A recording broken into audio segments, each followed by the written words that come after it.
Hi guys, हम आज एक वीडियो में देखेंगे कि ब्रेकअप्स हार्ड क्यों होते हैं और इस वीडियो के अंत तक बने रहिए जिससे आपको एक हीलिंग प्रोसेस पता चले कि हीलिंग प्रोसेस क्या है ब्रेकअप्स के बाद की। सबसे पहले मैं बोलना चाहूँगा आप चैनल को सब्सक्राइब कर दें जिससे आपको अपकमिंग वीडियोस के नोटिफिकेशन मिल सकें। बाकी आप वीडियो को लाइक कर सकते हैं अगर आपको वीडियो पसंद आया तो। सबसे पहले हम देखेंगे कि बाय ब्रेकअप्स आर हार्ड।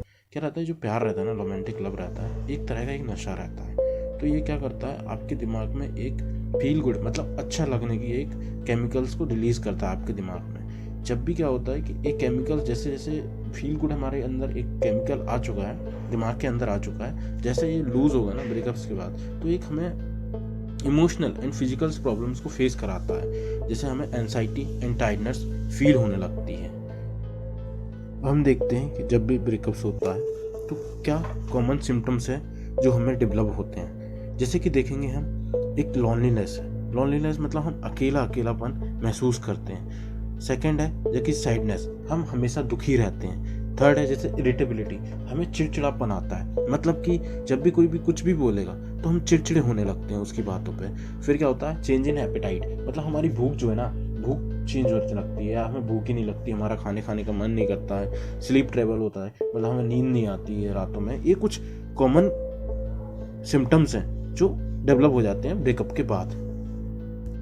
जो हमने देखे वो कुछ कॉमन सिम्टम्स थे, लेकिन क्या होता है कभी कभी ब्रेकअप ज़्यादा डिस्ट्रेस हो जाता है। कुछ सर्टेन सिचुएशंस हैं जिसके कारण ब्रेकअप और ज़्यादा डिस्ट्रेस हो जाता है। जैसे कि क्या होता है कि आपने कभी एक्सपेक्ट नहीं किया हुआ था कि ब्रेकअप होगा। सेकंड, जैसे कि क्या आप बहुत ज़्यादा कमिटेड थे किसी के लिए, या फिर आप उसके साथ रहते थे, यू लिव टुगेदर, या फिर आपको लगता है कि आप रिजेक्ट कर दिए गए हो, या फिर आपको धोखा मिला हुआ है, या फिर आप क्या होता है कि उस एज में रहते हो, टीनेज वाली एज में रहते हो कि आपको कोई चाहिए रहता है। अडल्ट वाली एज में रहते हो, जैसे कि 18 to 30 वाली एज में रहते हो, आप 15 to 30 ऐसे कुछ एजेस में रहते हो जो अडल्ट वाली एज है, जिसमें आपको लगता है कि आपको कोई चाहिए है और आप उसमें रिजेक्ट कर दिए जाते हो, या फिर आपको धोखा मिलता है, तो ब्रेकअप और ज़्यादा डिस्ट्रेस सिचुएशन में पहुंच जाता है।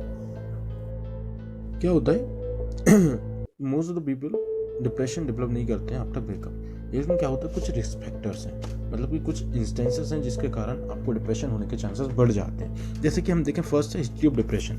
अगर मान लीजिए आपको पास्ट में भी ऐसा कोई आपके साथ एपिसोड हुआ है तो हो सकता है कि आप डिप्रेशन में जा सकते हैं। जैसे कि मान लीजिए आप ड्रग या मतलब नशे का और अल्कोहल ड्रिंक वगैरह का मिसयूज़ करते हैं तो आपका डिप्रेशन में जाने का चांसेस बढ़ जाता है। जैसे कि मान लीजिए आपके साथ एडजस्टमेंट डिसऑर्डर है। इसका मतलब ये है कि आप कभी भी कोई भी कंडीशंस रहती है जो अनएक्सपेक्टेड चेंज होता है, जिसके लिए आप स्ट्रॉन्ग रिएक्शन देते हो, स्ट्रेस वाला स्ट्रॉन्ग रिएक्शन देते हो, तो डिप्रेशन होने के चांसेस बढ़ जाते हैं। और ये डिप्रेशन बहुत ही खतरनाक साबित होता है और ये आपको करीबन 3 से 6 महीने लगा देता है गो अवे में। जैसे कि मान लीजिए फोर्थ हो गया आपका, आप सोशल सपोर्ट लैक करते हो। मतलब कि क्या होता है कि आप जब भी ब्रेकअप वगैरह होता है तो आप क्या करते हो, आपके फ्रेंड्स वगैरह सबको छोड़ देते हो, तो ऐसा लॉनलीनेस वगैरह आप फील करने लगते हो, तो जिससे आपकी चांसेस डिप्रेशन में जाने के और बढ़ जाते हैं और आप ज़्यादा दुखी रहने लगते हो। क्या होता है कि फिर जैसे मान लीजिए आपको एक साथ ज़्यादा मल्टीपल स्ट्रेसर्स मिल गए हैं। मतलब कि क्या हो गया कि आपका ब्रेकअप भी हो गया, आपकी जॉब भी छूट गई, आपको दूसरा मतलब चेंजेस वगैरह करने हैं, फैमिली में प्रॉब्लम है, पर्सनल इश्यूज हैं, तो ये मल्टीपल स्ट्रेसर्स होते हैं। ये कुछ सिम्टम्स हैं या इंस्टेंसेस हैं जिसमें डिप्रेशन में जाने के चांसेस ज़्यादा बढ़ जाते हैं। Last but not the least, जिसके लिए आप सब लोग बेसब्री से इंतजार कर रहे थे, it's a how to heal the breakup process. तो कुछ यहाँ पे मैं बेस बता रहा हूँ। ये हो सकता है कि क्या होता है कि एक ब्रेकअप वाली जो प्रोसेस है ना, निकलने वाली प्रोसेस एक टाइम टेकिंग प्रोसेस है, बट आप स्टेप बाय स्टेप इस प्रोसेस से निकल सकते हैं। ठीक है, कुछ हेल्थी बेस, जैसे कि मान लीजिए अवॉइड सोशल मीडिया।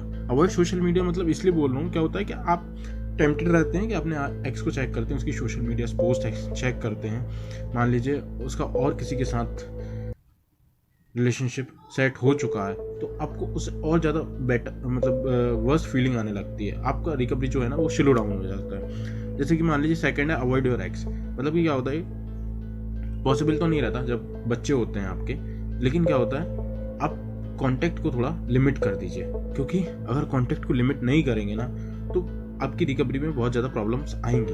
बहुत ज़्यादा स्लो डाउन होगी रिकवरी आपकी। फिर जो थॉट्स की बाउंड्रीज हैं उसकी कुछ आप लिमिट रखिए। क्या होता है कि अगर आप ज़्यादा सोचेंगे ना, ओवर थिंक करेंगे ना, उस चीज़ को रिमिनेट करेंगे बार बार, तो आप बहुत ज़्यादा डिप्रेस्ड होंगे।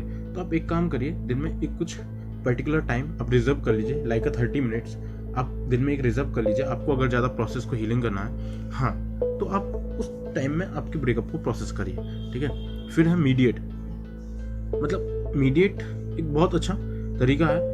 स्टडीज ने ऐसा भी शो किया हुआ है कि आप मीडिएट करने से आपके प्रेजेंट को फोकस करते हैं, आपके प्रेजेंट मोमेंट्स पर फोकस करते हैं। तो इसके कारण क्या होता है कि आपकी जो पास्ट मेमोरीज है ना, पास्ट मेमोरीज से आप जल्दी रिकवर हो जाते हैं और पास्ट मेमोरीज को आप ज़्यादा रिमिनेट नहीं करते हैं, ठीक है। फिर जैसे मान लीजिए एक्सरसाइज कैसे, आप फिजिकल एक्टिविटी करिए फ्यू टाइम्स अ वीक मान लीजिए, तो इससे आपको 3 से 6 महीने लग सकते हैं सिम्टम्स वगैरह ऑफ डिप्रेशन वगैरह से बाहर निकलने में।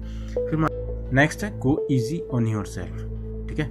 इसका मतलब ये है कि क्या होता है जब ब्रेकअप होता है तो वो आपकी सेल्फ एस्टीम को हर्ट कर देता है। तो आप क्या करिए कि मतलब आप instead of dwelling on what you did wrong, मतलब कि आप ये मत सोचिए कि मैंने क्या गलतियाँ की हुई हैं और आप उसी को सोचते रहिए, बल्कि आप ये देखिए कि आपने कुछ मिस्टेक्स की हैं और उनसे आप कुछ सीखिए और आगे बढ़िए, ठीक है। नेक्स्ट है कि talk about how you are doing. मतलब क्या होता है, स्टडी ने फोकस किया हुआ है और फाउंड भी किया हुआ है कि आप अपनी बात किसी से रखते हैं, रिसर्च से बात करते हैं कि आप हीलिंग प्रोसेस से कैसे गुजर रहे हैं, तो ये आपको बेटर फील कराता है। फिर है जैसे कि डोंट आइसोलेट योरसेल्फ। हमने पहले भी देखा हुआ है कि क्या होता है कि जब भी ब्रेकअप होता है तो हम आइसोलेट हो जाते हैं अपने दोस्तों, फ्रेंडों या अपने पीयर्स, ग्रुप, कलीग वगैरह, अपने घर फैमिली मेम्बर से बात करना बंद कर देते हैं। बट ऐसा नहीं करना चाहिए, जिससे आप, ठीक है, आप अपने ब्रेकअप्स के बारे में किसी को नहीं बता पा रहा है, इट्स ओके फाइन, बट आप कनेक्ट रहिए लोगों से, जिससे क्या होगा कि आपको जो टाइम है ना,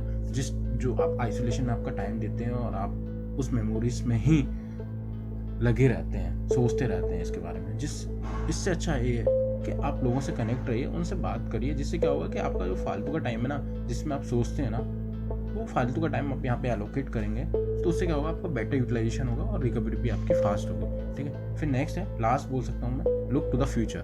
मतलब क्या होता है कि आप आगे को सोचिए, जो हो चुका, पास्ट हो चुका, इट हैज़ गॉन, प्रेजेंट में देखिए और फ्यूचर को सोचिए। तो क्या होगा, फ्यूचर को सोचेंगे ना, आपको कुछ टेंशन होगी, आपको मतलब सोचना पड़ेगा कि मुझे क्या करना, मेरा क्या एम था, मेरे क्या गोल्स थे, मेरी क्या डेडलाइंस थी, मतलब ये सब सोचेंगे ना आप, तो आप रिकवर फास्ट होंगे उस चीज को लेके, बल्कि आप पास्ट को सोच के। Please hit the like button if you liked the video and the subscribe button for these kind of videos, and comment the topic on which you want me to make a video. Thanks guys.